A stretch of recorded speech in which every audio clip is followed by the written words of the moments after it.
Welcome students, कैसे हैं आप सभी लोग। आपका अपने चैनल क्विक स्मार्ट टिप्स में बहुत बहुत स्वागत है।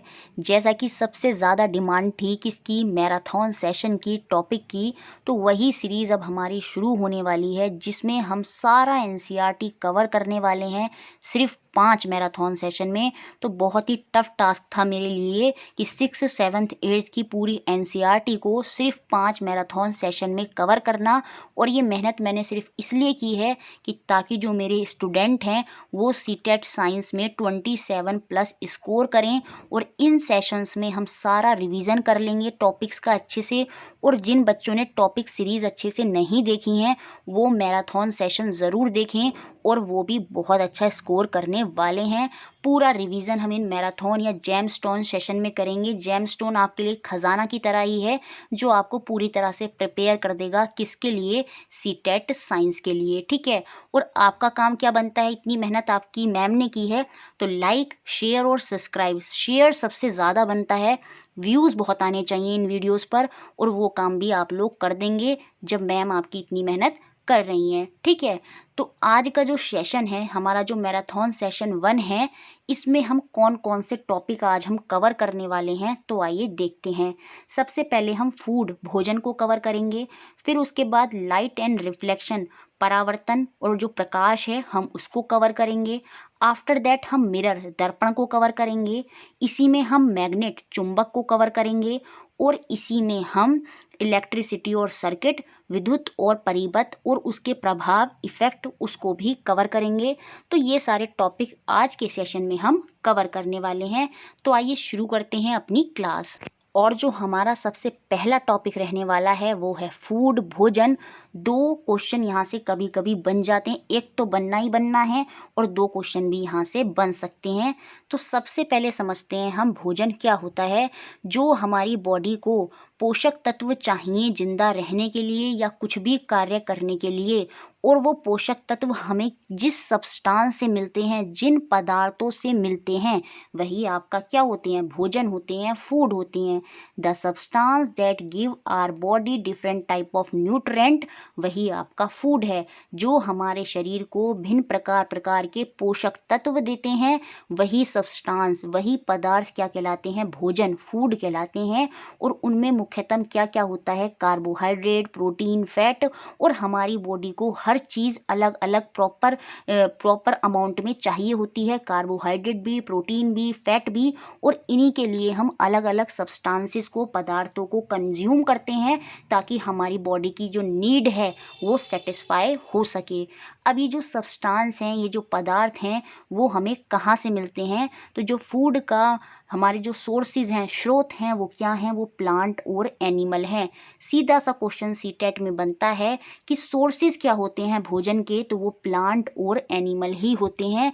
हमें जितनी भी वेजिटेबल हैं, फ्रूट्स हैं, वो सब प्लांट से मिल रही हैं। और जितने भी एनिमल होते हैं उनसे हमें मिल्क मिलता है, और मिल्क से हमें दही, पनीर, ये सारी चीज़ें भी मिलती हैं। तो जो हमारे मुख्य सोर्स हैं, हमारी बॉडी को जो पोषक तत्व दे रहे हैं, वो मुख्य सोर्स क्या हैं, वो आपके प्लांट और एनिमल हैं। अब यहाँ पर बात हुई है एनसीईआरटी में कि हम प्लांट के क्या क्या पार्ट जो हैं वो खाते हैं, क्या क्या हम कंज्यूम करते हैं। तो हम प्लांट के अलग अलग पार्टों को कंज्यूम करते हैं। जैसे अगर मैं पत्तियों की बात करूं तो पत्तियों में हम आजकल बहुत ज़्यादा चल रहा है पालक, तो हम पालक खाते हैं और वो क्या है, वो प्लांट की एक पत्ती है। जैसे आजकल हम गाजर, मूली भी बहुत खा रहे हैं, तो वो क्या होती हैं, वो जड़ होती हैं। क्या होती हैं, वो आपकी जड़ होंगी, रूट होंगी।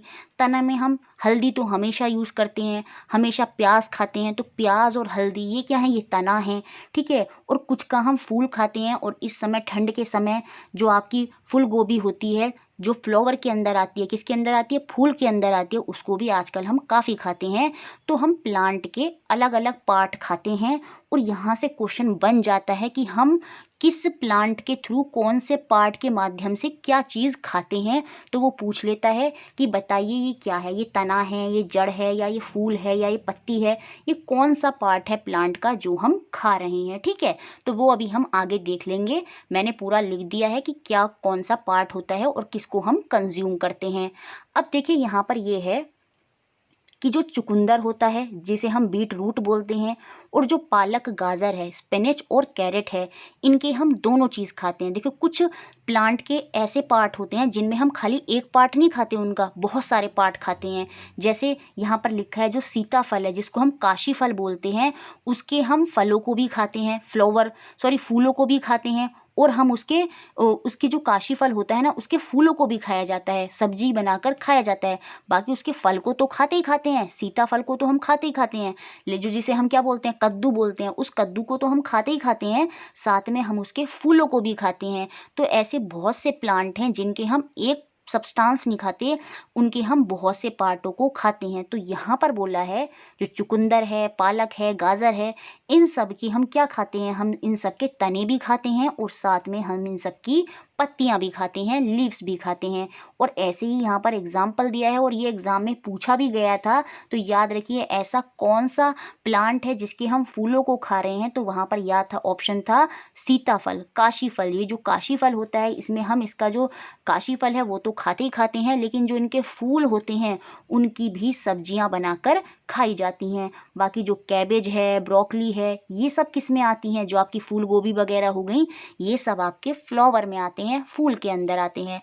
अब याद रखिएगा एक बात जो बहुत ज़्यादा इंपॉर्टेंट है, जो ब्रिंजल और लेडी फिंगर होती हैं, जो आपका क्या होता है, भिंडी और बैंगन, ब्रिंजल क्या हो गया आपका, बैंगन हो गया, तो इनकी पत्तियां नहीं खाई जाती क्योंकि इनकी पत्तियां जहरीली होती हैं।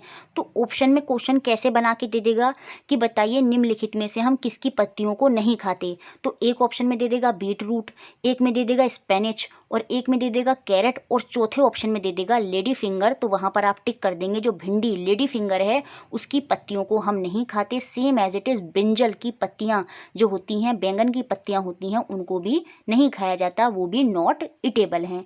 अब देखिए यहाँ पर मैंने लिख दिया है कि कौन कौन से पार्ट हम प्लांट के खाते हैं।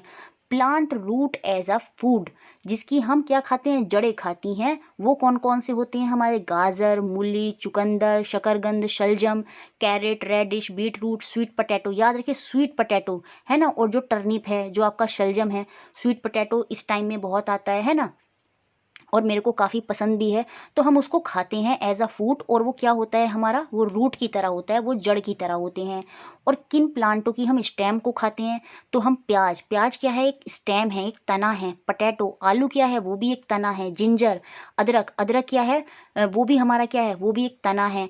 गार्लिक जो हमारा लहसुन होता है वो भी एक तना है। जो टर्मरिक, हल्दी, हल्दी भी हमारा एक तना है। तो क्वेश्चन आएगा कैसे एग्जाम में कि निम्नलिखित में से कौन सा तना नहीं है, तो उसमें आप पहचान लेंगे, बस ये आपको याद रखने हैं। ये सारे स्टेम होते हैं, अनियन, पटैटो, जिंजर, गार्लिक और टर्मरिक, ठीक है। उसके बाद हम किन प्लांटों की पत्तियां खाते हैं, लीव्स खाते हैं, तो पालक हो गई, गोभी हो गई, सरसों का साग हो गया, सरसों का पौधा है ना, मस्टर्ड प्लांट, कैबेज, स्पिनच, इन सब की हम पत्तियां खाते हैं। और किन के हम फूलों को, फ्लावर को खाते हैं, जैसे मैंने बताया था काशी फल, सीताफल, उसके तो फ्लावर को खाते ही खाते हैं। साथ में जो बनाना प्लांट होता है, केले का पौधा होता है, उसके भी हम फूल को खाते हैं।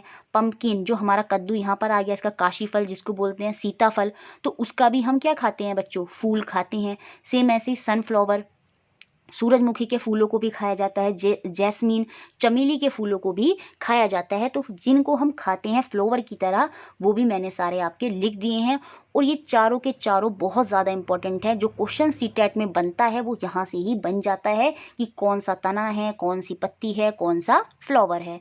उसके बाद हम बात करेंगे भोजन के मुख्य पोषक या अवयव की या कंपोनेंट की, कि हमारे भोजन में क्या क्या कंपोनेंट होते हैं। जैसे कि मैंने बताया था कि हमारी बॉडी को कार्बोहाइड्रेट भी चाहिए, फैट भी चाहिए, प्रोटीन भी चाहिए, मिनरल्स भी चाहिए, तो वही क्या होते हैं हमारे भोजन के, क्या होते हैं, कंपोनेंट होते हैं, अवयव होते हैं। अब मुख्यतः हम बात करेंगे कि कहाँ से हमें कार्बोहाइड्रेट मिलती है, जिसको हम शॉर्ट फॉर्म में आजकल क्या बोलते हैं, कार्ब्स बोलते हैं। कार्ब्स खाने से ज़्यादा क्या होता है, वेट गेन हो जाता है। तो वो किस में ज़्यादा होगा कार्बोहाइड्रेट, वो आपका वीट, राइस, पोटैटो एक्सेट्रा, इन सब में कार्बोहाइड्रेट बहुत ज़्यादा अमाउंट में होता है, और ये बात आपको याद रखनी है। अगर मैं बात करूं किसकी, फैट की, तो फैट जो है वो हमारा किसके अंदर होता है, बटर, घी, मिल्क, चीज़, तो ये सारी चीज़ें जो हैं उनमें फैट होता है। और अगर प्रोटीन की बात करें, ये बॉडी बिल्डिंग होता है, हमारी ग्रोथ में मदद करता है। कौन? प्रोटीन, याद रखिए। और इसके जो मुख्य स्रोत हैं, जो इसकी कंपोनेंट हैं और उनके जो मुख्य स्रोत हैं वो क्या है? मिल्क और एग। मिल्क और एग में रिच अमाउंट ऑफ प्रोटीन होता है। बाकी जो आपकी पल्सेस होती हैं, दालें होती हैं, उनमें भी काफ़ी प्रोटीन होता है। सोयाबीन में प्रोटीन होता है सबसे ज़्यादा। और आपकी जो ग्राउंड नट मूंगफलियाँ होती हैं उनमें भी क्या होता है? प्रोटीन होता है। अब अगर मैं बात करूँ मिनरल की, खनिज की, जब आप कोई भी जैसे बॉर्नविटा टाइप इस तरह की चीज़ें पी रहे होती हैं तो उनमें जब आपके इंग्रेडिएंट आप देखेंगे तो वहाँ पर आपको मिलता है, उनमें लिखा होता है कैल्शियम, फास्फोरस, आयरन, सोडियम।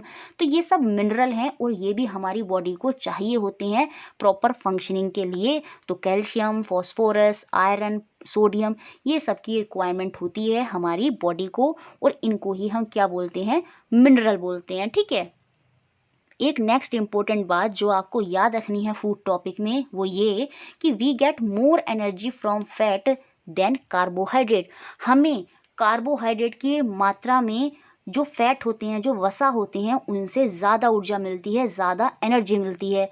अगर आपको ज़्यादा एनर्जी लेनी है तो आप कार्बोहाइड्रेट की जगह क्या खाएंगे? फैट खाएंगे, वसा खाएंगे। क्यों? क्योंकि उनमें जो एनर्जी होगी वो कार्बोहाइड्रेट से दुगनी होती है ऑलमोस्ट। तो फैट जो होते हैं वो ज़्यादा एनर्जी हमें देते हैं, जिसे हम हिंदी में वसा बोलते हैं। ठीक है। उसके बाद हम देखेंगे अगर आपको प्रोटीन सही अमाउंट में नहीं मिल रहा है तो आपको कौन सी बीमारियां हो जाएंगी? तो क्वाशीकोर और मेरेस्मस, ये दो बीमारियां हो जाती हैं। इसमें क्या होता है? एक बीमारी में तो आपका क्या हो जाता है? पेट बाहर निकल जाता है। और एक बीमारी में आप ओवरऑल बहुत ज़्यादा पतले हो जाते हैं, आपकी जो बोन्स हो जाती हैं वो बहुत ही सिकुड़ जाती हैं। कि किसकी वजह से होता है? ये डेफिशिएंसी ऑफ प्रोटीन की वजह से होता है, क्वाशीकोर और मेरेस्मस। तो ये क्वेश्चन भी बन सकता है। तो इतना था फूड में से, और बाकी जो चीज़ें फूड में से हैं उसको भी समझते हैं। और इन पॉइंटों से ये जो अब हम बताने वाले हैं सबसे क्वेश्चन बना है एग्जाम में, सीटेट में, तो ध्यान से समझ लीजिएगा। अब भोजन है, भोजन में बहुत सारे कंपोनेंट हैं। अब आपको पता कैसे चलेगा कि कौन से भोजन में क्या है? किसमें पता चलेगा कि आपको प्रोटीन है, फैट है, कार्बोहाइड्रेट है? तो उन सब को हम टेस्ट करके पता कर सकते हैं कि किसमें स्टार्च है। स्टार्च जो मंड होती है, जो शर्करा होती है, वो आपके कार्बोहाइड्रेट में होगी। जहाँ पर शर्करा या मंड होगी, स्टार्च होगी, तो समझ लीजिएगा वो कार्बोहाइड्रेट है। तो अगर आपको टेस्ट करना है कि किस फूड में स्टार्च है, शर्करा है, तो वो आप कैसे टेस्ट करते हैं वो एनसीईआरटी में हमें बताया है। Put 2 or 3 drop of dilute iodine solution on the food. If the color get blue और black then starch is present. बहुत ही इंपॉर्टेंट लाइन है। अगर आपको किसी भी भोजन में पता लगाना है उसमें स्टार्च है तो आप क्या करेंगे? 2 से 3 बूंद किसकी डालेंगे? डाइल्यूट आयोडीन के सॉल्यूशन की डालेंगे भोजन के ऊपर। और अगर उसका कलर ब्लू या ब्लैक हो जाता है तो आप समझ जाएंगे कि उसमें शर्करा है, उसमें स्टार्च है। ये पॉइंट याद रखना है। अब अगर आपको टेस्ट करना है कि आपके भोजन में, आपके फूड में प्रोटीन है या नहीं, तो वो आप कैसे टेस्ट करेंगे? सबसे पहले आप फूड लेंगे, उसको किसी परख नली, उसको ट्यूब में डालेंगे जो आपका पाउडर्ड फूड है, और उसमें थोड़ा पानी मिलाएंगे। अप्रोक्स 10 ड्रॉप ऑफ वाटर आप उसमें मिलाएंगे। और उसके बाद उसमें 2-3 drop of copper sulphate solution की मिलाएंगे। उसके बाद उसमें 10 ड्रॉप कास्टिक सोडा डालेंगे। और अगर उसका कलर वायलेट होता है तो आप समझ जाएंगे उसमें क्या है, उसमें प्रोटीन है। और सेम ऐसे ही step as it is CTET में पूछे गए थे। तो याद रखेंगे, सबसे पहले पानी 10 ड्रॉप, उसके बाद 2 से 3 ड्रॉप कॉपर सल्फेट। पहले क्या डाला? Copper sulphate. और उसके बाद 10 ड्रॉप कास्टिक सोडा डालेंगे। और कलर अगर हमारा वायलेट होता है तो समझ जाएंगे कि, तो कलर आपका वायलेट हो जाता है तो इसका मतलब उसमें प्रोटीन है। इसके बाद जो एनसीईआरटी ने बताया है वो है डेफिशिएंसी डिजीज़, आपको याद रखनी है। और यहाँ से क्वेश्चन बार बार बने हैं सीटेट में और फिर से बनेगा। तो विटामिन ए, बहुत से विटामिन हम लेते हैं और अगर उनकी कमी हो जाती है तो हमें बहुत से रोग हो जाते हैं, डिजीज़ हो जाती हैं। तो आइए देखते हैं कौन कौन से डिजीज़ हमें हो जाते हैं। विटामिन ए से हमें नाइट ब्लाइंडनेस हो जाती है, जिसे हम रतौंधी भी बोलते हैं, तो आप याद रखेंगे। विटामिन बी की कमी से आपको बेरी बेरी हो जाता है। इसमें क्या होता है, जो आपकी मसल्स होती हैं जो वो वीक हो जाती हैं, तो वो आप याद रखेंगे विटामिन बी की कमी से होता है। अगर मैं विटामिन सी की बात करूं तो विटामिन सी की कमी से हमें स्कर्वी होता है। और ये क्वेश्चन बना था कि एक लड़की है जिसके मसूड़ों से खून निकलता रहता है, तो बताइए उसमें कौन सी विटामिन की कमी है। तो उसमें विटामिन सी की कमी है और इसी को हम स्कर्वी बोलते हैं, जो हमारे दांतों और मसूड़ों से संबंधित होती है। उसके बाद अगर मैं बात करूं विटामिन डी की, तो उसकी कमी से हमें रिकेट्स हो जाता है। और रिकेट्स क्या होता है, ये भी हमारी हड्डियों से संबंधित होता है, बोन से संबंधित होता है। तो विटामिन डी से हमें रिकेट्स हो जाता है। और हमारे शरीर में अगर आयरन की कमी हो जाती है, जो कि आयरन हमें कहाँ से मिलता है, हमें जैगरी से मिलता है, गुड़ से मिलता है। और इस मौसम में हमें गुड़ ज़रूर खाना चाहिए, क्योंकि उसमें रिच अमाउंट ऑफ आयरन होता है। और उसकी कमी से हमें क्या हो जाता है, एनीमिया हो जाता है, जिसमें क्या होता है, आपको बहुत थकान महसूस होगी और आपका शरीर जो है बहुत डाउन रहेगा। तो वो एनीमिया होता है, जो कि आयरन की कमी से हो जाता है। और आयोडीन की कमी से आपको ग्वाइटर हो जाता है, जो गले में थायराइड ग्लैंड है वो प्रॉपर फंक्शनिंग नहीं करता, और वहाँ पर आयोडीन की कमी से आपको ग्वाइटर हो जाता है, जिसको शायद घींगा भी बोलते हैं, आई थिंक, है ना। और याद रखिए जो विटामिन डी है वो हमारे शरीर में हार्मोन की तरह सीक्रेट होता है। देखिए, जितने भी विटामिन्स होते हैं वो हम बाहर से लेते हैं, लेकिन एक विटामिन डी ऐसा विटामिन है जो हमारी बॉडी अंदर से ही हार्मोन की तरह सीक्रेट करती है। तो ये क्वेश्चन बनेगा कि कौन सा विटामिन हार्मोन होता है। तो विटामिन डी जो होता है वो हमारे शरीर में एक तरह से हार्मोन की तरह ही होता है, क्योंकि वो हमारी बॉडी के अंदर से ही क्या होता है, सीक्रेट होता है। और क्या होता है, क्योंकि वो सीक्रेट तो हो गया, लेकिन वो एक्टिवेट कब होता है, जब आप सूर्य के प्रकाश में बैठते हैं, तो विटामिन डी जो है वो एक्टिवेट हो जाता है। इसलिए तो हम कहते हैं कि हमें सन की प्रेजेंस में बैठना चाहिए, ताकि जो विटामिन डी है वो एक्टिवेट हो जाए, जो हमारी बॉडी ने सीक्रेट करी है। और जो नेक्स्ट बात आपको ध्यान रखनी है वो ये है कि विटामिन बी और सी जो होते हैं ये दोनों जल में घुलनशील होते हैं, वाटर में डिज़ोल्व हो जाते हैं। तो क्वेश्चन बनेगा कौन से विटामिन हैं जो वाटर में डिज़ोल्व होते हैं। तो विटामिन बी और सी ऐसे हैं जो आपके वाटर में डिज़ोल्व हो जाते हैं।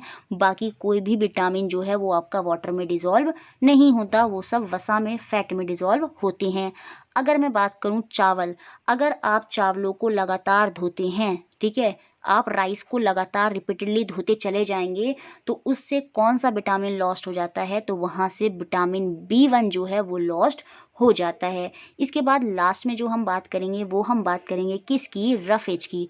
रफेज क्या होते हैं, देखिए, जिसको हिंदी में बोलते हैं आहारी रेशे, ठीक है। हमारे शरीर में डाइजेशन को ठीक रखने के लिए जो हमारा वेस्ट मटेरियल बॉडी से एक्सक्रीट हो जाता है, उसको एक्सक्रीट करने में जो मदद करती हैं वो हमारे रफेज ही होते हैं। इससे जो हमारा डाइजेशन है वो बहुत ही अच्छा रहता है। ये याद रखिएगा, हमारे शरीर को कोई भी पोषक प्रदान नहीं करते, इनमें कोई भी पोषक तत्व नहीं होता, लेकिन ये रफेज जो होते हैं हमारी बॉडी से एक्सक्रीट को, जो वेस्ट मटेरियल है उसको बाहर निकालने में मदद करते हैं। तो रफेज आपका फ्रूट और वेजिटेबल में आम तौर पर मिलता है, तो हमें अच्छे अमाउंट में फ्रूट वेजिटेबल खाने चाहिए, ताकि जो हमारा डाइजेशन है वो अच्छा रहे और वेस्ट मटेरियल हमारी बॉडी से रेगुलर अमाउंट में रिलीज होता रहे, ठीक है। तो ये सारा था फूड के बारे में, और इससे बाहर फूड में कुछ नहीं आएगा। आप सबको अच्छे से पढ़ लीजिएगा। अब नेक्स्ट टॉपिक जो हम देखेंगे वो है लाइट एंड रिफ्लेक्शन, प्रकाश एवं परावर्तन। तो बहुत छोटी छोटी बातें हैं जो आपको प्रकाश और परावर्तन में याद रखनी है। देखिए, सबसे पहले हमें याद रखना है कि जो लाइट होती है वो किसी ऑब्जेक्ट पर पड़ती है और उसके बाद वो ऑब्जेक्ट हमको दिखाई देने लगता है। अब ये लाइट आती कहाँ से है, तो जो सब्सटेंसेस लाइट को निकालते हैं, ऊर्जा को बाहर करते हैं, उत्सर्जित करते हैं, प्रकाश को एमिट करते हैं, वो आपके ल्यूमिनस बॉडी होते हैं, जिनको हम बोलते हैं दीप्त पिंड। Object which emit light of their own are called luminous object such as sun, electric bulb, flame in the lamp. ये सब क्या करते हैं, लाइट को एक्सक्रीट करते हैं, उत्सर्जन करते हैं, उसको एमिट करते हैं, और ऐसे ही सब्सटेंस आपके ल्यूमिनस बॉडी कहलाते हैं, दीप्त पिंड कहलाते हैं। तो सीधा सा क्वेश्चन बन जाएगा which of the following is the luminous object, और कौन सा ल्यूमिनस ऑब्जेक्ट नहीं है। जैसे वुड, वुड जो होती है, लकड़ी जो होती है, क्या वो प्रकाश को उत्सर्जित करती है, निकालती है एमिट को, प्रकाश को एमिट करती है, नहीं, तो वो आपका ल्यूमिनस बॉडी नहीं होगा। तो इतनी बात क्लियर, ल्यूमिनस बॉडी कौन से होते हैं, जो अपनी लाइट खुद एमिट करते हैं। उसके बाद जो इसमें नेक्स्ट बात आपको याद रखनी है वो ये याद रखनी है कि कुछ ऑब्जेक्ट जो होते हैं वो ट्रांसपेरेंट होते हैं, कुछ ऑब्जेक्ट आपके ओपेक होते हैं, और कुछ ऑब्जेक्ट आपके ट्रांसलूसेंट होते हैं, पारभासी होते हैं। तो ये बात याद रखनी है कि पारदर्शी, ट्रांसपेरेंट कौन से होते हैं, जिनके आर पार हम देख सकते हैं, वो आपके ट्रांसपेरेंट होते हैं। जैसे ग्लास, वाटर, हवा, हवा से आपको दिख जाता है दूर का, तो हवा इसका मतलब क्या है, वो पारदर्शी है, वो ट्रांसपेरेंट है। अपारदर्शी, ओपेक कौन से होते हैं, जिनके आर पार आप नहीं देख सकते, जैसे कि वुड और आयरन, लकड़ी के दूसरी तरफ आप नहीं देख सकते, ठीक है, तो ये अपारदर्शी हैं, ओपेक हैं। उसके बाद पारभासी, ट्रांसलूसेंट, यहाँ से क्वेश्चन बन जाएगा। पारभासी में बच्चे थोड़ा कंफ्यूज हो सकते हैं, तो ये वो ऑब्जेक्ट होते हैं जिनमें हमें धुंधला दिखाई देता है, दिखता तो है लेकिन प्रॉपर नहीं दिखता, जैसे कि आपका बटर पेपर, टिश्यू पेपर, तो इन सब में हमें धुंधला दिखाई देता है, और वो होते हैं आपके पारभासी। उसके बाद यहाँ पर बात हुई है किसकी, शैडो की। शैडो क्या होता है, सीधी सी डेफिनेशन के फॉर्म में ही कथन आ जाएगा, एक गहरा काला आकार जो सतह पर दिखाई देता है जब कोई या कुछ सतह और प्रकाश के बीच में आ जाता है। A dark surface that appear on the surface when someone और something move between the surface and the source of light. कहने का मतलब यहाँ से लाइट आ रही है, और यहाँ पर आपका कोई सरफेस है, और इसके बीच में यहाँ से लाइट आ रही है नीचे की तरफ इस सरफेस पर, लेकिन अगर इसके बीच में मैंने अपना हैंड रख दिया तो उससे क्या हो जाएगा, इस हैंड की जो छाया है, इस हैंड की जो शेडो है, वो इस सरफेस पर मुझे मिल जाएगी। तो ये बात यहाँ पर ये कह रहा है। और जो छाया होती है वो हमेशा ब्लैक होती है, तो जो डार्क शेप की अपीयर हो जाती है सरफेस और लाइट के बीच में, जब आप कोई ऑब्जेक्ट उन दोनों के बीच में मूव कराते हैं, तो वही आपका क्या होता है, शेडो होता है। जैसे एग्जाम्पल में यहाँ दे भी रखा है, ये लाइट है और ये सरफेस है, बीच में किसी ने अपना हैंड रख दिया, जिससे क्या हो गई, शेडो उत्पन्न हो गई, प्रकट हो गई, ठीक है। नेक्स्ट जो इसमें याद रखना है आपको वो है पिनहोल कैमरा। देखिए पिनहोल कैमरा क्या होता है, आप 6 क्लास की एनसीईआरटी में पढ़ते हैं कि एक बॉक्स आप बनाते हैं, उस बॉक्स पर आप ट्रेसिंग पेपर लगाते हैं, एक दूसरा बॉक्स उसके अंदर फंसाते हैं और उसमें एक होल कर देते हैं, और फिर क्या करते हैं, दूर से आप किसी ऑब्जेक्ट को रखते हैं, और उस ऑब्जेक्ट की जो इमेज है, जो प्रतिबिंब है, जो छाया है, वो आपको पिनहोल कैमरे के अंदर जो ट्रेसिंग पेपर आपने लगाया है उस पर वो आपको मिल जाती है। तो वो आपका पिनहोल कैमरा होता है, जिसको हम पहले कभी यूज़ करा करते थे वस्तुओं को देखने के लिए, जैसे सूरज को देखने के लिए पुराने ज़माने में पिनहोल कैमरा यूज़ होता था। तो इसमें जो आपको बात याद रखनी है कि इसमें इमेज कैसी बनती है, इसमें जो इमेज बनती है वो रियल बनती है, वास्तविक बनती है। अभी जब मैं आगे मिरर पढ़ाऊंगी तो उसमें मैं बता दूंगी रियल इमेज क्या होता है। अभी आप इतना ही ध्यान रखेंगे, जो इमेज बनती है वो रियल होती है, वास्तविक होती है, इन्वर्टेड होती है। इमेज हमेशा, ये देखिए जो ऑब्जेक्ट है और जो इसकी इमेज अंदर पिनहोल कैमरे के ट्रेसिंग पेपर पर बन रही है, वो कैसी बन रही है, उल्टी बन रही है, ऊपर का सिरा नीचे चला गया और नीचे का सिरा ऊपर आ गया। तो जो इमेज होगी वो हमेशा इन्वर्टेड होती है, और बाहर वाली इमेज सीधी सी बात है वो ज़्यादा बड़ी होगी, तो अंदर वाली इमेज जो ट्रेसिंग पेपर पे आपको दिखाई देगी वो तो छोटी होने ही वाली है। और जो मुख्यतः इसमें कलर है, जो आपको कलर ध्यान रखना है वो याद रखना है, जैसा आपका ऑब्जेक्ट होता है सेम वैसा ही आपको कलर ट्रेसिंग पेपर पर दिखाई देता है। अगर ऑब्जेक्ट ब्लैक एंड वाइट है तो इमेज ब्लैक एंड वाइट होगी, और अगर ऑब्जेक्ट कलर है तो इमेज भी आपकी कलर होगी। तो इतना बात आपको पिनहोल के कैमरे के बारे में याद रखनी है इमेज आपकी रियल वास्तविक होती है, उल्टी छवि बनती है और छोटी बनती है, और कलर वैसा ही होता है जैसा कि आपका ऑब्जेक्ट है। और इसका देखो एक एग्जांपल ये है, जो आपको सन के छोटे छोटे बिंदु दिखाई दे रहे हैं पेड़ों की वजह से, तो पेड़ वहाँ पर किसकी तरह काम कर रहे हैं, पिन होल कैमरे की तरह ही काम कर रहे हैं। नेक्स्ट पॉइंट जो इसमें आपको और याद रखना है कि प्रकाश एक सरल रेखा में गमन करता है, और इसको समझाया है एक एग्जाम्पल से। अगर ये सीधी रॉड से मैं अगर इसकी मोमबत्ती की कैंडल की लाइट को देखूंगी तो वो मुझे दिखाई दे जाएगी, लेकिन अगर सेम यही दूसरी रॉड में मैं देखने की कोशिश करूंगी जो टेढ़ी है, तो उसमें मेरे को प्रकाश जो लाइट है वो दिखाई नहीं देगी। और यहाँ से ये पता चलता है जो प्रकाश है, जो लाइट है, वो travel in a straight line. और इसी प्रॉपर्टी को हम क्या बोलते हैं, रेक्टिलिनियर प्रोपोगेशन ऑफ लाइट, प्रकाश का आयतकार प्रसार। याद रखिए, सीधा क्वेश्चन बनेगा कि रेक्टिलिनियर प्रोपोगेशन ऑफ लाइट क्या होता है। जब प्रकाश सीधी रेखा में गमन करता है तो वही आपका रेक्टिलिनियर प्रोपोगेशन होता है। तो इतनी बात आपको लाइट और रिफ्लेक्शन से याद रखनी है। अब हम आगे समझेंगे मिरर दर्पण क्या होता है। देखिए, जब लाइट किसी शाइनिंग सरफेस पर जो चमकीला पृष्ठ होता है उसके ऊपर पड़ती है, तो उस पर गिरने के बाद, उस पर फॉल होने के बाद वो क्या करती है, वहाँ से रिफ्लेक्ट हो जाती है, परावर्तन कर देती है। और ऐसे ही जो शाइनिंग सरफेस हैं जिनसे लाइट टकराने के बाद रिफ्लेक्ट हो रही है, परावर्तित हो रही है, तो वही आपके क्या कहलाते हैं, मिरर कहलाते हैं। तो सिंपल याद रखना है, मिरर क्या है, जो अपने ऊपर पड़ने वाली लाइट को रिफ्लेक्ट कर देता है, परावर्तित कर देता है, वही आपका मिरर है। मिरर हमारे अलग अलग टाइप के होते हैं, और यहाँ से सीटेट में क्वेश्चन हर बार बनते हैं, इनको ध्यान से आप समझ लें।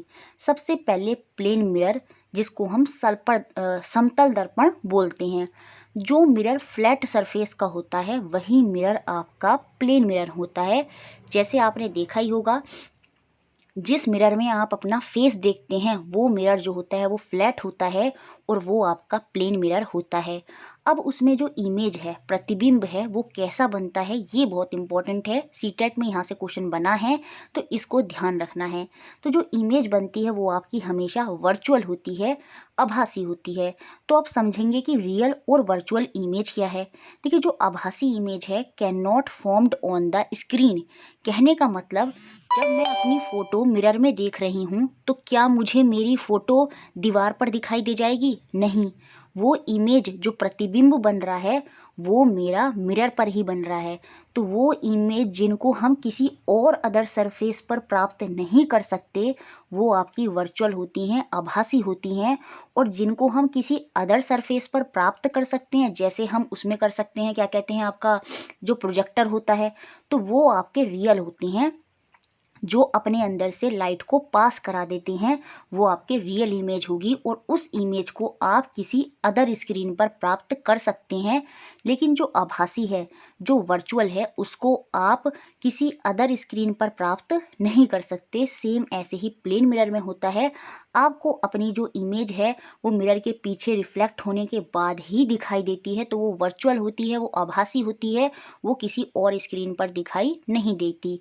और उसमें जो इमेज होती है वो आपकी सीधी होती है, बिल्कुल सीधे आप दिखाई देते हैं। और सेम साइज एज ऑब्जेक्ट, आकार में बिल्कुल वैसी ही होती है जैसे आप हैं, ऐसा तो नहीं कि आप छोटे हो जाते हैं। तो ये तीनों पॉइंट आपको याद रखने हैं। और एक पॉइंट और याद रखना है, लेफ्ट राइट हो जाता है, राइट लेफ्ट हो जाता है। कहने का मतलब, अगर मैं अपना नाम लिखूंगी और उसको मिरर में देखूंगी तो वो उल्टा दिखाई देगा, तो वही चीज़ तो हुई, दायां बायां, लेफ्ट राइट या राइट लेफ्ट यहाँ पर हो जाता है आपका प्लेन मिरर में। ठीक है, ये बात आपको याद रखनी है। और क्या याद रखना है प्लेन मिरर के बारे में, जहाँ से न्यूमेरिक बार बार बनता है, कि जो इसमें इमेज बनती है, सपोज ये मिरर है और आप यहाँ पर खड़े हैं और आपकी दूरी 5 मीटर है मिरर से, तो जो इमेज मिरर के पीछे बन रही है वो भी 5 मीटर की दूरी पर ही बनेगी। तो जो इमेज बनती है वो उतनी ही दूरी पर बनती है मिरर के पीछे, जितनी दूरी पर आपका ऑब्जेक्ट होता है, जितनी दूरी पर आप होते हैं। तो बस ये बात आपको याद रखनी है। ठीक है, तो रियल इमेज, वर्चुअल बता दी, प्लेन मिरर के सारे फीचर बता दिए, इमेज वर्चुअल होगी, इरेक्ट होगी, सेम साइज की होगी, लेफ्ट राइट हो जाएगा, राइट लेफ्ट हो जाएगा, जैसे एम्बुलेंस में उल्टा एम्बुलेंस लिखा होता है ताकि वो सीधा दिखाई दे, ठीक है। और जो इमेज होती है वो आपकी उतनी ही दूरी पर बनती है जितनी दूरी पर आपका ऑब्जेक्ट होता है। उसके बाद इसमें आते हैं दूसरे टाइप के मिरर जो आपके स्फेरिकल मिरर होते हैं, गोलाकार दर्पण होते हैं।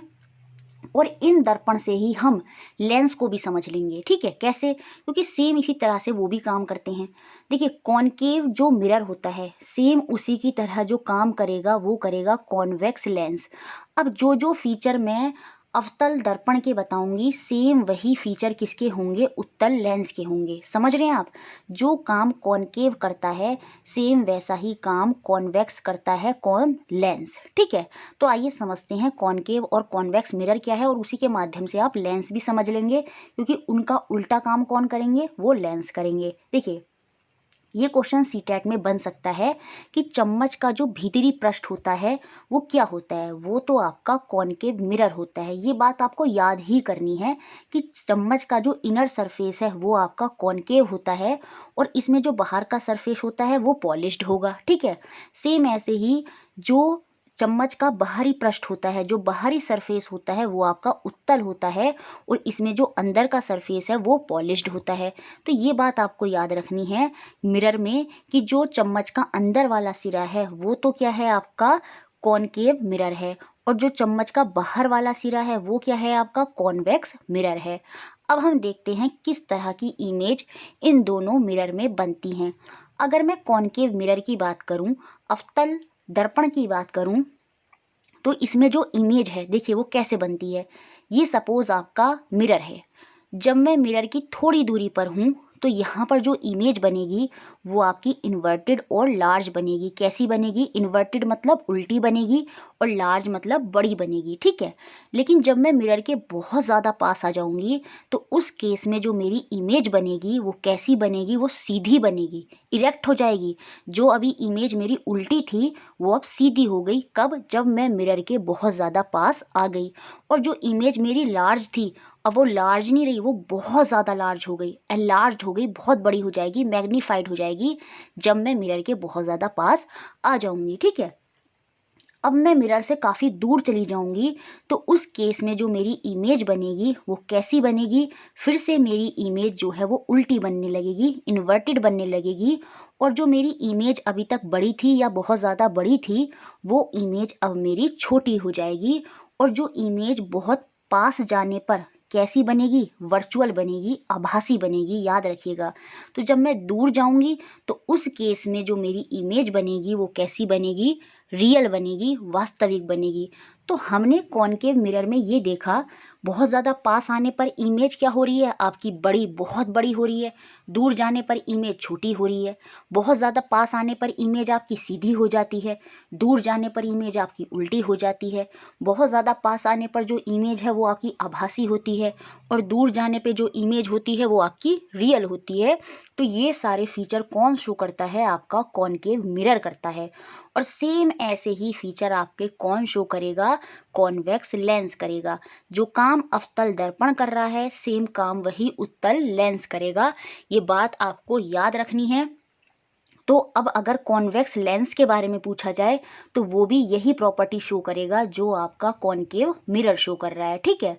उसके बाद अगर मैं दूसरे आपके कॉन्वेक्स मिरर की बात करूं, उत्तल दर्पण की बात करूं, तो उसमें बहुत सीधे से पॉइंट आपको याद रखने हैं और ये भी सीटेट में पूछे गए हैं। कॉन्वेक्स मिरर में जो इमेज बनती है वो हमेशा कैसी होती है? सीधी होती है, आभासी होती है और साइज में छोटी होती है। जैसे प्लेन मिरर में हो रही थी ना, इमेज आपकी सीधी थी, वर्चुअल थी, आभासी थी, लेकिन वहाँ पर सेम साइज ऑफ ऑब्जेक्ट थी।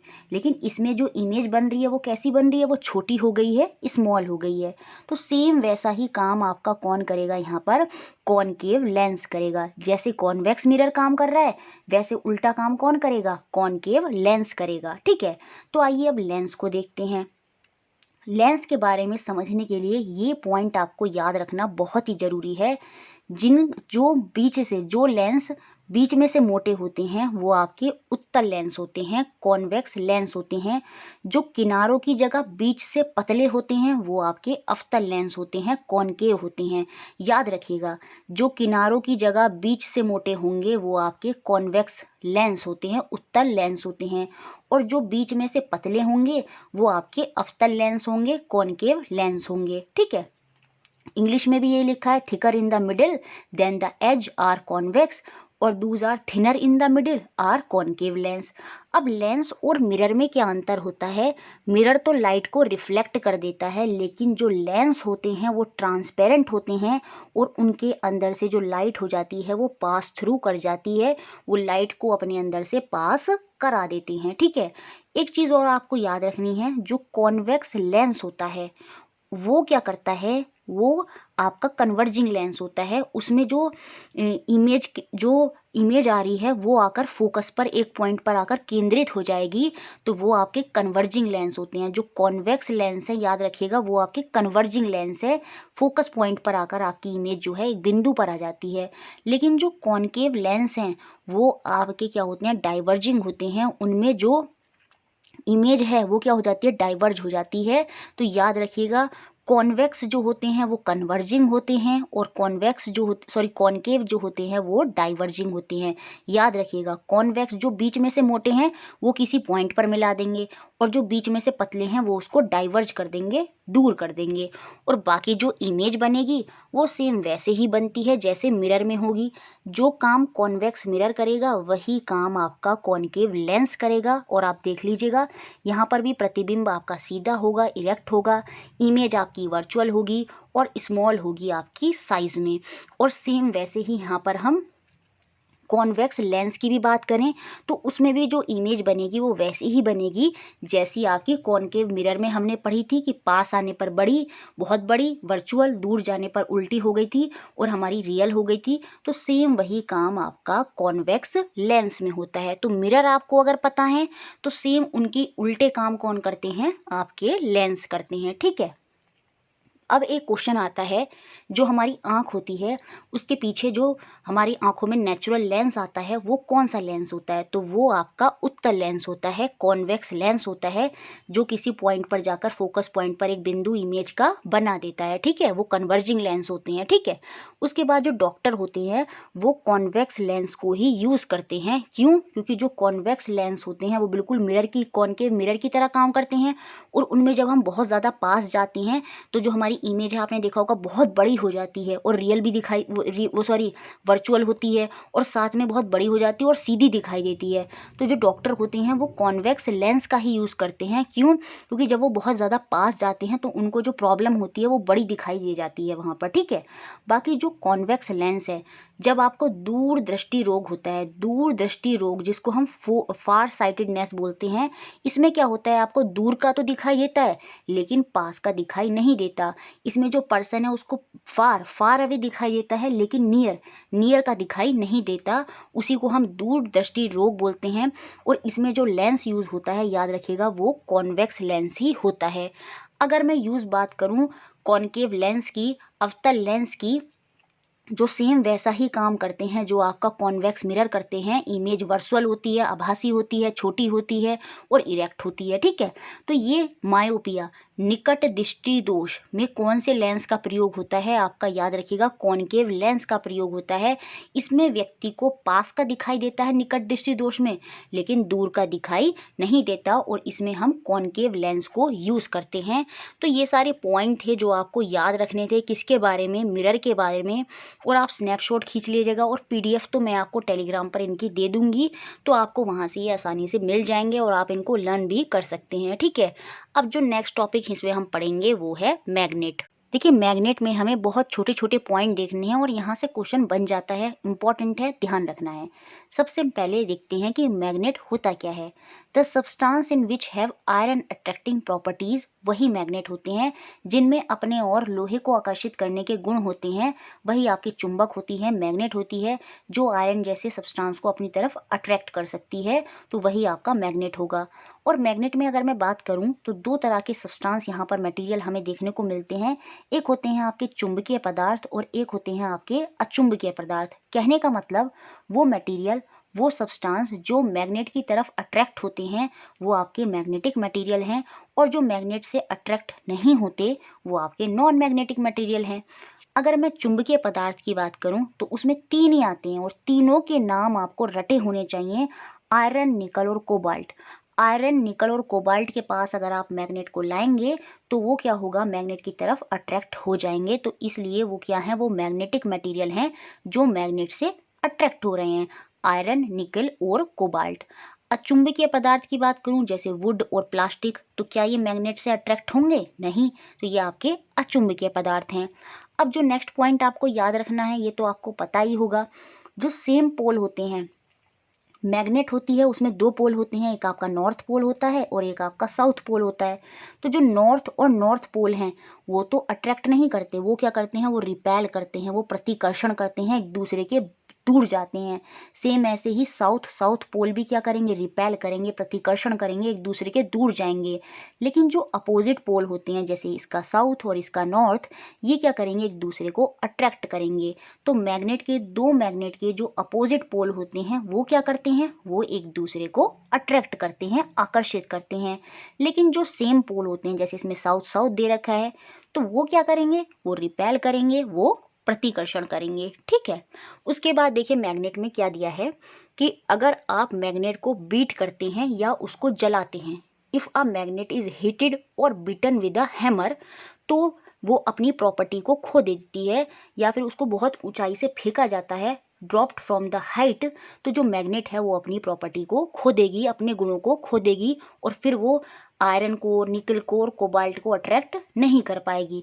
तो याद रखिएगा ये पॉइंट बहुत ज़्यादा इंपॉर्टेंट है और सीटेट में पूछा भी गया है कि मैग्नेट अपनी प्रॉपर्टी को कब लूज कर देती है, जब इसको आप बीट करेंगे, हीट करेंगे या ऊपर से फेंक देंगे।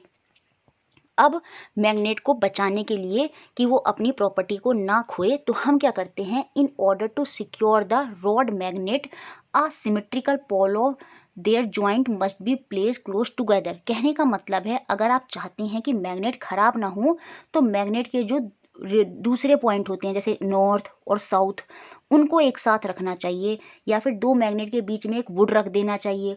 इस तरह से हम बचा सकते हैं मैग्नेट को कि वो अपनी प्रॉपर्टी को ना खोए। तो याद रखिएगा कभी भी सेम पोल एक तरफ कर मैग्नेट नहीं रखने हैं, नहीं तो मैग्नेट अपने क्या करेगी, गुणों को खो देगी। ठीक है। अब याद रखना है जो मैग्नेटिक फील्ड होता है, मैग्नेटिक फील्ड क्या होता है, वो जगह जहाँ पर जो अट्रैक्शन पावर होती है वो बहुत ज़्यादा होती है। ठीक है। तो जो मैग्नेटिक फील्ड होता है वो स्ट्रॉन्गर होता है कहाँ पर, आपका पोल्स पर, rather than middle part of the magnet. तो जो पोल्स होते हैं, क्वेश्चन आ जाए कहाँ पर मैग्नेटिक फील्ड सबसे ज़्यादा होता है, तो वो आपका पोल्स पर होता है, ध्रुवों पर होता है। ध्रुवों पर आपका जो मैग्नेटिक फील्ड है वो सबसे ज़्यादा होगा। ठीक है। उसके बाद अगर आप किसी फ्रीली मैग्नेट को ऐसे ही गोल घुमाएंगे, तो वो हमेशा जब भी रुकेगी, रेस्ट में आएगी, तो वो किस पोजीशन में होगी, वो हमेशा नॉर्थ साउथ डायरेक्शन में होगी। A freely suspended magnet come in rest in the north south direction. याद रखिएगा ऐसा क्यों हो रहा है, क्योंकि हमारी अर्थ जो होती है वो भी ग्रेविटेशन की वजह से वहाँ पर मैग्नेटिक फील्ड काम करता है, और उसमें भी क्या होता है, नॉर्थ साउथ डायरेक्शन में होता है। तो सेम ऐसे ही जब आप फ्रीली सस्पेंडेड मैग्नेट को रेस्ट में छोड़ेंगे, तो वो हमेशा कौन सी डायरेक्शन में आएगी, वो हमेशा नॉर्थ और साउथ डायरेक्शन में ही आएगी। ये बात आपको ध्यान रखनी है। अब आप किसी आयरन के पीस को भी मैग्नेट बना सकते हैं। Magnet can be use to magnetize a piece of iron. एक आयरन के पीस को भी आप मैग्नेट बना सकते हैं। कैसे, उसकी पूरी प्रॉपर विधि बताई है, स्टेप बताए हैं, उसको आप सुन लीजिए। आप क्या करेंगे, जैसे पिक्चर में दिख रहा है, ये आयरन की रॉड है, इस पर आपने क्या करा, ये मैग्नेट है इसके हाथ में। ठीक है। तो इसने मैग्नेट को इससे बिल्कुल लगाते हुए इस तरह से आप लेकर जाएंगे एक पोल से, सपोज ये नॉर्थ पोल है और ये आपका साउथ पोल है, तो आप नॉर्थ पोल से साउथ पोल से नॉर्थ पोल तक मैग्नेट को इस तरह से आयरन की रोड पर क्या करेंगे, बिल्कुल लगाते हुए। ऐसा नहीं है कि मैग्नेट जो है वो ऊपर उठ जाएगी, बिल्कुल इससे स्क्रैच करते हुए बिल्कुल लेकर आएंगे, फिर इसको ऊपर उठाएंगे, फिर इसको पास आकर ऐसे ही लेकर जाएंगे, फिर इसको उठाएंगे, फिर पास लाएंगे, और एक ही डायरेक्शन में ये प्रक्रिया कम से कम 50 से 60 बार करेंगे। और ये करने के बाद होगा क्या, जो आपका आयरन का पीस है वो एक मैग्नेट की तरह कार्य करेगा, और उसके पास अगर आप कोई और दूसरा आयरन लाएंगे तो वो उसको अट्रैक्ट करेगा। क्यों? क्योंकि जो आपका आयरन का पीस है वो किस में कन्वर्ट हो चुका है, मैग्नेट की प्रॉपर्टी में कन्वर्ट हो चुका है। तो आप ये ट्राई भी कर कर देख सकते हैं। तो इतना सब कुछ था जो आपको मैग्नेट के बारे में याद रखना था। इसके बाद अब हम समझेंगे क्या होता है इलेक्ट्रिसिटी और सर्किट, विद्युत और परिपथ। देखिए, इलेक्ट्रिसिटी क्या है? जब किसी भी सब्सटेंस में चार्ज का फ्लो होता है किसी पर्टिकुलर डायरेक्शन में, तो वही आपका इलेक्ट्रिसिटी होता है, विद्युत प्रवाह होता है। और वो कौन सा चार्ज होगा? वो आपका हमेशा इलेक्ट्रॉन होगा, आपका नेगेटिव चार्ज होगा। जब इलेक्ट्रॉन का फ्लो होगा किसी एक पर्टिकुलर डायरेक्शन में, तो याद रखिएगा वही वहाँ पर क्या उत्पन्न होगी, वहाँ पर आपकी प्रोड्यूस होगी इलेक्ट्रिसिटी। तो यही इलेक्ट्रिसिटी होता है flow of electron in a particular direction, विद्युत आवेश का प्रवाह। ठीक है। इसके बाद एनसीईआरटी में बात हुई है सेल की। सेल को बहुत अच्छे से बताया गया है यहाँ पर। देखिए, जो सेल होता है उसमें वन साइड पर जो सेल है उसके एक मेटल का कैप होता है, और उसी मेटल के कैप से जो अंदर ये कार्बन की रॉड होती है इसमें वो अटैच होती है। जैसे आप ऊपर इसमें देख सकते हैं, यहाँ पर एक ऊपर छोटा सा इसके ऊपर एक मेटल का कैप लगा हुआ है, और इसी के अंदर जो आपकी कार्बन की रॉड है जो आप दूसरे डायग्राम में देख सकते हैं वो अटैच्ड होती है। और दूसरी तरफ आपके जो सेल होता है इसके दूसरी तरफ एक मेटल की डिस्क होती है, गोल सा एक चक्र होता है मेटल का। तो याद रखनी है ये वाली बात कि ऊपर जो है वो मेटल का कैप होता है और नीचे जो है मेटल की डिस्क होती है, और मेटल के कैप से ही आपकी जो कार्बन की रॉड होती है वो अटैच होती है। ठीक है।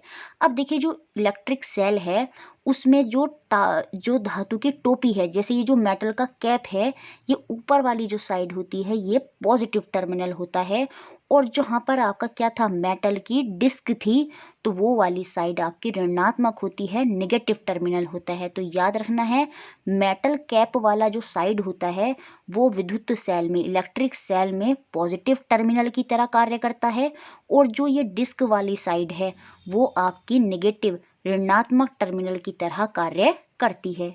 उसके बाद सेल का थोड़ा सा इनर स्ट्रक्चर भी हम देख लेते हैं, और यहाँ से क्वेश्चन बन सकता है। ठीक है। अब देखिए, the upper layer of the cell is made up of zinc metal. तो सीधा सा क्वेश्चन बनेगा, जो सेल की बाहरी परत होती है वो किसकी बनी होती है? तो वो आपकी जिंक मेटल की बनी होती है। किसकी होती है? देखो यहाँ पर लिखा भी है जिंक, तो वो आपकी जिंक की बनी होती है। अब देखिए, जो कार्बन रॉड है और ये जो जिंक की प्लेट है, इसके बीच में एक पेस्ट भरा हुआ होता है, और वो पेस्ट किसका होता है वो आपको याद रखना है। वो पेस्ट होता है आपका अमोनियम क्लोराइड का और मैग्नीशियम ऑक्साइड का। यहाँ पर लिखा है पेस्ट ऑफ मैग्नीशियम ऑक्साइड, और साथ में NH4Cl जो कि आपका अमोनियम क्लोराइड का है। और यही वो पेस्ट होता है जो इस कार्बन की रॉड और ये जो जिंक की प्लेट है इन दोनों को अलग करता है। तो याद रखेंगे, द अपर लेयर जो है वो तो जिंक के मेटल की बनी होती है, और अंदर किसका पेस्ट होता है आपका, अमोनियम क्लोराइड का और मैग्नीशियम ऑक्साइड का। जो पेस्ट सेपरेट करता है किसको, हमारी इस जिंक को और साथ में इस कार्बन की रॉड को। तो ये जो कार्बन की रॉड है और ये जो जिंक की प्लेट है, इन दोनों को कौन अलग कर रहा है? ये जो पेस्ट है, किसका पेस्ट है आपका अमोनियम क्लोराइड का और मैग्नीशियम ऑक्साइड का ये पेस्ट है। और यही रिएक्शन करने के बाद इलेक्ट्रॉन का फ्लो कराता है, और जो हमारा इलेक्ट्रिसिटी को क्या करता है, प्रोड्यूस कर देता है। ठीक है। तो ये पेस्ट जो है वो आपको ध्यान रखना होगा, और जो मेटल होता है वो किसका होता है, वो आपका जिंक का होता है। ठीक है। अब जो सेल होते हैं ना वो आपके दो टाइप के होते हैं। एक होता है आपका प्राइमरी सेल और एक होता है आपका सेकेंडरी सेल। जो प्राइमरी सेल होते हैं वो यूज़ एंड थ्रो होते हैं, जैसे ये वाले सेल होते हैं, इनको यूज़ कर देते हैं और फिर इनकी जो केमिकल होती है वो केमिकल रिएक्शन करना बंद कर देता है, और जिसकी वजह से इलेक्ट्रॉन का प्रवाह इनमें ख़त्म हो जाता है और ये इलेक्ट्रिसिटी को प्रोड्यूस नहीं करते। लेकिन सेकेंडरी सेल जो होते हैं वो रिचार्जेबल होते हैं, जैसे आपके फ़ोन में होते हैं, तो वो आपके सेकेंडरी सेल होंगे जिनको हम बार बार रिचार्ज कर सकते हैं। ठीक है। उसके बाद एनसीईआरटी में बात हुई है इलेक्ट्रिक बल्ब की। तो ये जो बल्ब है इसके बारे में थोड़ा सा देख लेते हैं। इसमें जो एक वायर होता है वही वायर क्या कर देता है, लाइट को एमिट करता है और वही हमारा इलेक्ट्रिक बल्ब होता है। जब इलेक्ट्रिसिटी पास करते हैं हम इसमें, तो जो इसमें एक वायर होता है जिसको हम क्या बोलते हैं, फिलामेंट बोलते हैं। और ये जो फिलामेंट होता है ये किसका बना होता है, ये आपका टंगस्टन का बना होता है। और जब इलेक्ट्रिसिटी इसमें प्रवाह करती है तो ये हीट प्रोड्यूस करता है, और ये जो हीट प्रोड्यूस करता है वही हीट जो है आपकी लाइट एमिट करती है। ठीक है, इसके अंदर एक गैस भी भरी होती है, याद रखिएगा कौन सी गैस होती है, वो आपकी आर्गन गैस होती है। तो इतनी बात आपको इलेक्ट्रिक बल्ब के बारे में याद रखनी है। उसके बाद हमें पढ़ना है इलेक्ट्रिकल सर्किट क्या होता है। सर्किट आपका क्या होता है, देखिए ये इस डायग्राम में आपका एक सर्किट ही है। यहाँ पर सेल भी है, वायर भी है, ठीक है, ये यहाँ पर स्विच की तरह कार्य कर रहा है और ये आपका बल्ब है। तो यहाँ पर पूरी चीज़ें हैं, कनेक्टेड हैं एक दूसरे से, और यही क्या है आपका सर्किट। सर्किट एक वो पाथ है जिसके थ्रू जो आपका इलेक्ट्रिक करंट है वो फ्लो करता है। अ पाथ और a line through which electric current flow, जहाँ पर जो हमारा विद्युत का प्रवाह है वो होता है किस पाथ से, वही आपका इलेक्ट्रिक सर्किट है। और उसमें अलग अलग तरह के जो सब्सटेंस हैं वो लगे हुए रहते हैं। ठीक है, अब स्विच क्या है, ठीक है, यहाँ पर देखिए ये स्विच है। स्विच आपने देखा भी होगा, ऑन ऑफ। तो जो इलेक्ट्रिसिटी है जो इसमें फ्लो कर रही है, विद्युत का जो प्रवाह हो रहा है उसको रोकने के लिए या उसको चालू करने के लिए, स्टार्ट और स्टॉप करने के लिए हम स्विच का प्रयोग करते हैं। A switch is a simple device that break और complete a circuit to stop और start the flow of current. ठीक है, उसके बाद देखिए दो तरह के सब्सटेंस होंगे जो इलेक्ट्रिसिटी को अपने अंदर से प्रवाह करवा देंगे और जिनके अंदर से इलेक्ट्रिसिटी नहीं प्रवाह होगी या फ्लो नहीं करेगी। तो जिन सब्सटेंस से इलेक्ट्रिसिटी है वो पास कर जाती है वो आपके कंडक्टिंग विद्युत के चालक होते हैं, याद रखिएगा, जैसे copper, iron, gold, silver, lead, steel, ये सब क्या है, ये विद्युत के अच्छे कंडक्टर हैं। इनसे जो लाइट है वो आसानी से इलेक्ट्रिसिटी है वो आसानी से पास हो जाती है, इलेक्ट्रॉन का फ्लो इनके अंदर से हो जाता है। तो ये आपके क्या होते हैं, कंडक्टिंग मटेरियल होते हैं, विद्युत के चालक होते हैं। इसके विपरीत वो मटेरियल होते हैं जिनके अंदर से इलेक्ट्रॉन का फ्लो नहीं होता, जो इलेक्ट्रिसिटी का प्रवाह नहीं करवा सकते, जैसे कि आपकी प्लास्टिक, रबर और वुड। तो वो आपके क्या हो जाएंगे, इलेक्ट्रिसिटी के कुचालक हो जाएंगे, इंसुलेटर हो जाएंगे। तो इतनी बात आपको ये याद रखनी है। ठीक है, उसके बाद हम आगे देखते हैं, ये दो साइन हैं जो आपको याद रखने हैं, इससे क्वेश्चन बन सकता है। देखिए जो सेल अभी हमने देखा था, उस सेल में जो लॉन्ग, जब हम उसको ग्राफ में रिप्रेजेंट करते हैं अपनी कॉपी में, तो हम कुछ इस तरह से डिज़ाइन करते हैं सेल को। तो इसमें ये जो पतली पतली और लंबी लाइन है ये आपका किसको डोनेट करती है, ये आपका पॉजिटिव चार्ज को। और ये जो छोटी वाली और थिक लाइन है ये आपके निगेटिव चार्ज को बताती है। तो ये बात आपको ध्यान रखनी है, इलेक्ट्रिक सेल में जो लॉन्ग और थिन लाइन है वो क्या डोनेट करेगी, पॉजिटिव टर्मिनल को, और जो शॉर्ट और थिक मोटी लाइन है वो निगेटिव टर्मिनल को बताती है। ठीक है, और बैटरी जब हम बनाएंगे तो क्या करेंगे, इस सेल का निगेटिव और दूसरे सेल का पॉजिटिव जो है वो हम कनेक्ट कर देंगे, और एक या एक से ज़्यादा सेल, एक सेल तो आपका सेल है सिंगल, लेकिन जब एक से ज़्यादा सेल आ जाते हैं तो वो आपका क्या बन जाता है, आपका बैटरी बन जाता है। और बैटरी बनाने के लिए हमेशा हमें एक सेल का पॉजिटिव घन टर्मिनल दूसरे सेल के निगेटिव ऋण टर्मिनल के साथ जोड़ना होता है। ठीक है, इतनी बात आपको सेल, स्विच, आपका सर्किट क्या होता है, सर्किट वो है जहाँ से पूरा आपका इलेक्ट्रिक करंट जो है फ्लो करता है। तो ये सारी चीज़ें, इलेक्ट्रिक बल्ब क्या है, उसमें एक फिलामेंट होता है जो टंगस्टन का बना होता है, उसमें गैस जो होती है वो आर्गन होती है। ये सारी बातें आपको याद रखनी है। इसके बाद हम देखेंगे हीटिंग और magnetic effect of electric current. ठीक है, हीटिंग और मैग्नेटिक इफेक्ट क्या होता है हमारा इलेक्ट्रिक करंट का, विद्युत प्रवाह का। देखिए आपने आजकल ठंड हो रही है, इलेक्ट्रिकल हीटर आप यूज़ करते होंगे, तो जो हीटर है वो हीटिंग इफेक्ट ही है आपका, किसका, इलेक्ट्रिक करंट का।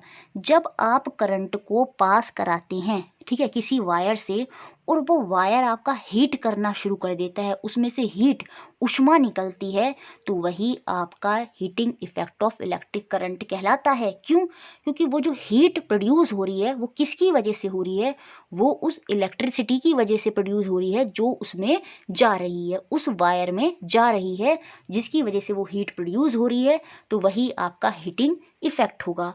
When an electric current flow through a wire it is heated, वो हीट करता है, उष्मा को प्रोड्यूस करता है, और यही आपका हीटिंग इफेक्ट कहलाता है इलेक्ट्रिक करंट का। जब किसी तार से कोई विद्युत धारा प्रवाहित होती है तो वह तप्त हो जाता है, गर्म हो जाता है, और वही विद्युत धारा का क्या होता है, तापीय प्रभाव होता है, हीटिंग इफेक्ट होता है। और इसके एग्जाम्पल यहाँ पर लिखे हैं, geyser, electric kettle, hair dryer, ironing, जो आपकी प्रेस होती है, ठीक है। तो ये सब आपके heating effect of electric current हैं, और ये आपको याद रख सकते हैं। ऑप्शन में देके पूछ लेगा कि कौन सा हीटिंग इफेक्ट शो कर रहा है, कौन सा हीटिंग इफेक्ट शो नहीं कर रहा है, ठीक है। अब एक बात आपको याद रखनी है, समटाइम वायर ब्रेक और catch fire due to the high current और मोर देन मैक्सिमम लिमिट।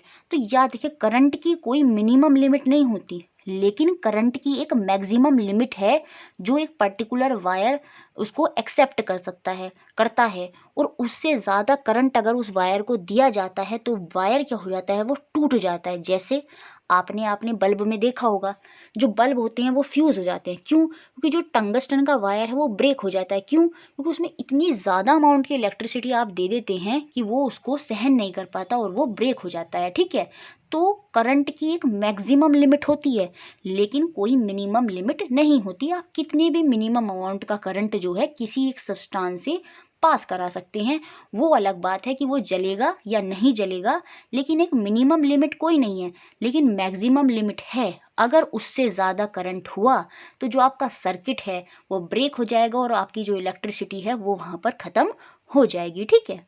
और इसी से बचने के लिए हम क्या यूज़ करते हैं, हम यूज़ करते हैं फ्यूज़ का, ठीक है। किसका? फ्यूज़ का। तो फ्यूज़ क्या है, आइए समझते हैं।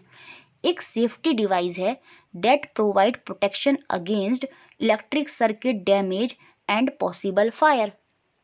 जो फ्यूज़ है वो हमें बचाता है किससे, जो डैमेज होने वाला है इलेक्ट्रिक सर्किट में, जब आप ज़्यादा अमाउंट का करंट दे देंगे या फिर उससे अगर कोई फायर प्रोड्यूस हो सकता है, तो वहाँ पर फ्यूज़ क्या करता है, जैसे उसको पता चलता है कि इलेक्ट्रिसिटी ज़्यादा अमाउंट में आ रही है, ज़्यादा अमाउंट में इलेक्ट्रॉन का प्रवाह हो रहा है, तो वो तुरंत सर्किट को ब्रेक कर देता है।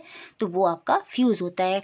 और आजकल के जो फ्यूज़ होते हैं वो क्या होते हैं, एमसीबी होती हैं। क्या होती हैं? कहते हैं ना कि एमसीबी गिर गई तो वो ब्रेक कर देता है, जिसको हम क्या बोलते हैं, लघु परिपथ विच्छेदन। तो पूछ सकता है कि आजकल कौन से टाइप के फ्यूज़ यूज होते हैं, तो वो आपके एमसीबी होते हैं। और इसकी फुल फॉर्म याद रखनी है, एनसीईआरटी में दी है, मिनिएचर सर्किट ब्रेकर, ठीक है।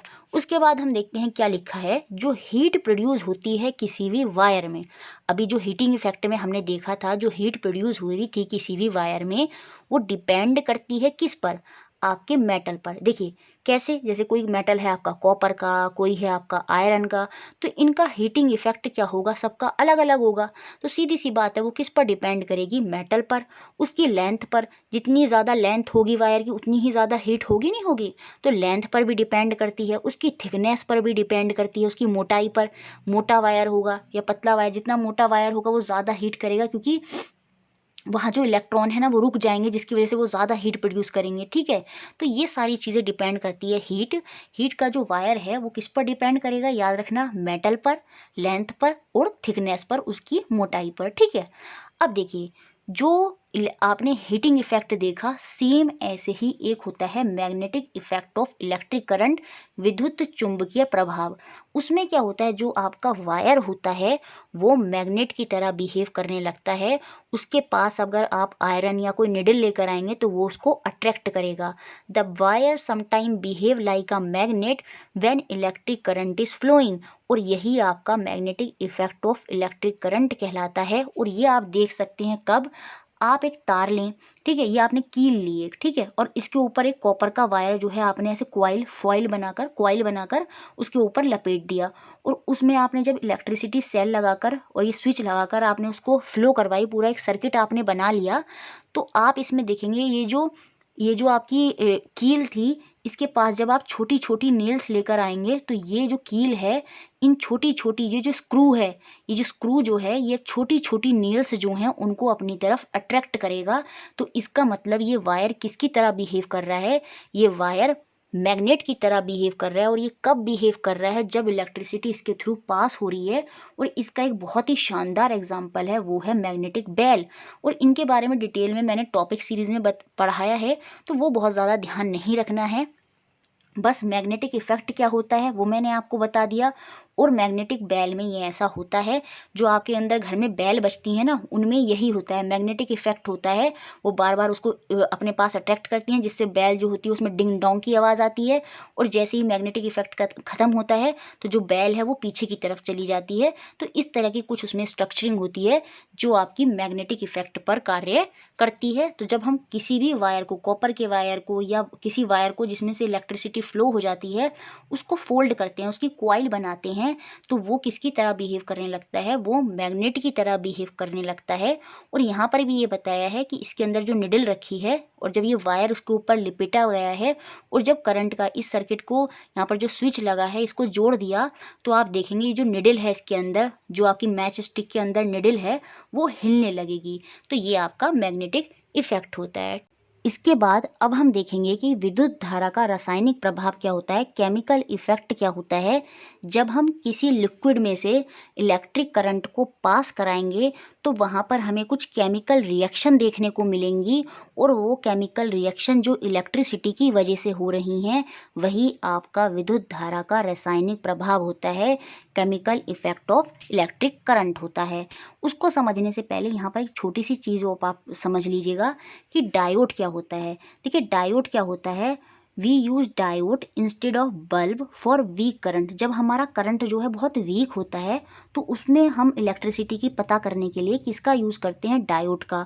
और इसमें जो बड़ा वाला वायर होता है ये आपका पॉजिटिव टर्मिनल होता है, और ये जो छोटा वाला वायर होता है ये आपका निगेटिव टर्मिनल होता है। ये बात आपको ध्यान रखनी है। लॉन्ग वायर आपका पॉजिटिव टर्मिनल है और जो शॉर्ट वायर है वो आपका निगेटिव टर्मिनल है। तो आइए अब सीखते हैं हम केमिकल इफेक्ट। देखिए केमिकल इफेक्ट आपको तभी देखने को मिलेगा, उन सब्सटेंस में ही देखने को मिलेगा जो सब्सटेंस अपने अंदर से इलेक्ट्रिसिटी का फ्लो करवा देंगे। और वो सब्सटेंस, वो लिक्विड सब्सटेंस कौन कौन से हैं जो अपने अंदर से इलेक्ट्रिसिटी का फ्लो करा देंगे, जिनके अंदर कुछ इलेक्ट्रॉन जो हैं जो इलेक्ट्रॉन को रिलीज़ करेंगे, जो इलेक्ट्रॉन को रिलीज़ करेंगे और इलेक्ट्रॉन का फ्लो होगा, वो अपने अंदर से क्या करेंगे, इलेक्ट्रिसिटी का फ्लो करा देंगे। और वो कौन कौन से लिक्विड होंगे आपके, जैसे यहाँ पर लिखा है कुछ लिक्विड हैं जैसे जो इलेक्ट्रिसिटी के अच्छे कंडक्टर हैं, जैसे लेमन, विनेगर, मिल्क। तो याद रखना विनेगर क्या होता है आपका, सिरका। तो सिरका, लेमन, दूध, इनमें बहुत सारे मिनरल्स होते हैं, बहुत सारे लवण होते हैं, सॉल्ट होते हैं, जो क्या करते हैं, इलेक्ट्रॉन को रिलीज़ करते हैं और यहाँ से इलेक्ट्रिसिटी फ्लो हो जाती है। इसलिए हम इन्हें गुड कंडक्टर ऑफ इलेक्ट्रिसिटी बोलते हैं।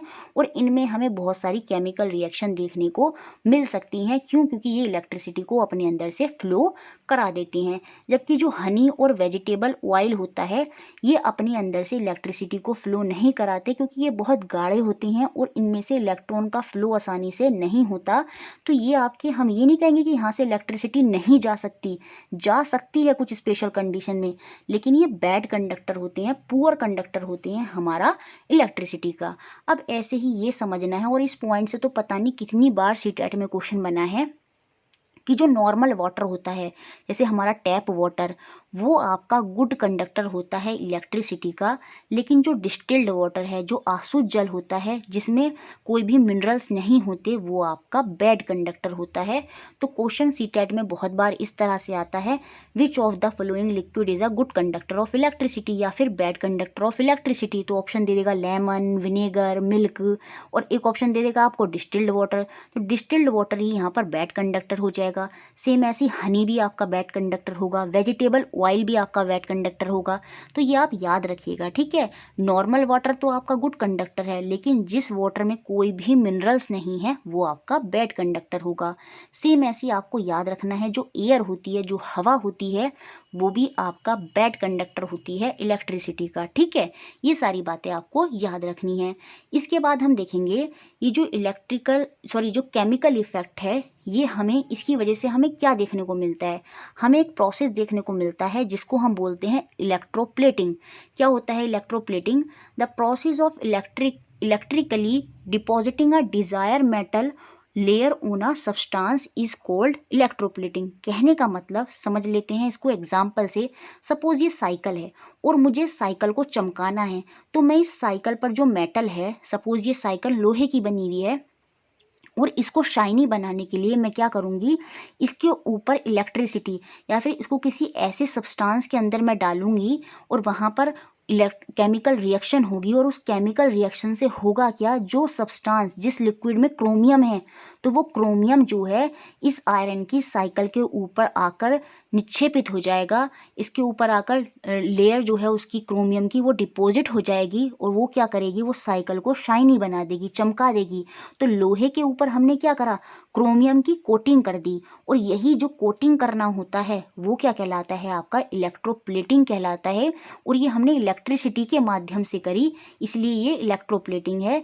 विद्युत द्वारा किसी पदार्थ पर किसी वांछित धातु की परत निक्षेपित करने की प्रक्रिया इलेक्ट्रिसिटी के माध्यम से जब हम डिपॉजिट करते हैं एक डिजायर मेटल ऑफ लेयर, उसकी कोई लेयर किसी सब्सटेंस पर, तो वही हमारी इलेक्ट्रोप्लेटिंग कहलाती है। और ये हम अलग अलग जगह यूज़ करते हैं, जैसे आयरन को जंग लगने से बचाने के लिए हम उस पर जिंक की कोटिंग करते हैं। ये इंपॉर्टेंट पॉइंट है, याद रखिएगा, जिंक की कोटिंग करते हैं हम किस पर, आयरन पर, उसको जंग लगने से बचाने के लिए। सेम ऐसे ही हमने बहुत से नकली के ऑर्नामेंट्स देखे होंगे, ज्वेलरी देखी होगी, जिन पर सोने और चांदी की परत चढ़ी हुई होती है, तो वो भी इलेक्ट्रिसिटी के माध्यम से और केमिकल इफेक्ट के थ्रू ही ऐसा होता है। रिएक्शन होती हैं, और रिएक्शन से क्या होता है, जो गोल्ड की लेयर की परत होती है वो दूसरे सब्सटेंस के ऊपर जाकर चिपक जाती है, निक्षेपित हो जाती है। तो जैसे यही सब क्या है, ये आपके इलेक्ट्रोप्लेटिंग के ही उदाहरण हैं। सेम ऐसे ही जो टिन होती है, टिन की हम कोटिंग करते हैं फूड कंटेनर पर, क्योंकि जो टिन होता है वो आपका फूड के साथ जल्दी से रिएक्शन नहीं करता, और उसमें फूड जो है, जो खाना है, वो लंबे समय तक प्रिजर्व हो सकता है। तो टिन की कोटिंग भी हम फूड कंटेनरों पर करते हैं। इसके बाद केमिकल इफेक्ट को और अच्छे से समझाने के लिए इन्होंने यहाँ पर एक एग्जाम्पल भी दिया है। देखिए, जब कॉपर सल्फेट सॉल्यूशन, एक हमारे पास कॉपर सल्फेट का सॉल्यूशन है। देखिए, इसको समझने से पहले मुझे लगता है इलेक्ट्रोप्लेटिंग आपको पूरी तरह से क्लियर हो गया होगा। लास्ट में देखते हैं, जो कॉपर सल्फेट का एक सॉल्यूशन है, इसमें मैंने क्या करा, इलेक्ट्रिक करंट को प्रवाहित होने देंगे, ठीक है। और जब इसमें से इलेक्ट्रिक करंट को हम प्रवाहित करेंगे तो हम देखेंगे क्या, तब जो कॉपर सल्फेट है वो कॉपर तथा सल्फेट में वियोजित हो जाता है, वो टुकड़ों में ब्रेक हो जाएगा, कॉपर उसमें से अलग हो जाएगा और जो सल्फेट है वो उसमें से अलग हो जाएगा। और जो स्वतंत्र कॉपर है, जो तांबा है, वो बैटरी के ऋण टर्मिनल, निगेटिव टर्मिनल में संयोजित जो इलेक्ट्रोड हैं उनकी ओर आकर्षित होने लगेगा, या फिर मैं ये बोलूँगी ये जाकर उन पर निक्षेपित हो जाएगा, डिपॉजिट हो जाएगा। तो कुछ इस तरह से ही रिएक्शन इन सब में भी ऊपर होती हैं। होता क्या है, वो ब्रेक डाउन हो जाते हैं, और ब्रेक डाउन होने के बाद जो देखो यहाँ पर कॉपर था, वो कॉपर कहाँ चला गया, वो जो निगेटिव टर्मिनल था बैटरी का, उसके ऊपर जाकर अट्रैक्ट हो गया, निक्षेपित हो गया। तो सेम ऐसे ही ऊपर भी ये जो इलेक्ट्रोप्लेटिंग होती है, ये केमिकल इफेक्ट ही होता है। इसमें क्या होता है, सब्सटेंस वहाँ से ब्रेक डाउन होकर दूसरे सब्सटेंस पर जाकर निक्षेपित हो जाता है, ठीक है। तो ये सारी बात आपको याद रखनी है, और इसमें ये याद रखना, जो कॉपर है वो किस पर गया है, वो कॉपर ने पॉजिटिव चार्ज वहाँ पर रिलीज करे, और ये जो निगेटिव टर्मिनल है जिस पर इलेक्ट्रॉन है उनकी तरफ जाकर वो आकर्षित हो गया। ये चीज़ें आपको ध्यान रखनी है। तो यही सब कुछ था हमारा इस पूरे चैप्टर में या पूरी सीरीज़ में, जिसमें हमने बहुत सारी चीज़ें समझी, और सभी चीज़ों में से कहीं ना कहीं जो आपके क्वेश्चन हैं वो हमेशा आए हैं। और ये हमारा सेशन 1 था। इस तरह से हमारे 5 सेशन होंगे, और पूरी साइंस जो है वो हम कवर अप कर लेंगे। वीडियो अच्छी लगी है तो लाइक ज़रूर करना है गाइस, बहुत ज़्यादा मेहनत लगती है इसको बनाने में। शेयर बहुत करना है और सब्सक्राइब कर दें, और इसी तरह हमारे साथ जुड़े रहें। Thank you for watching.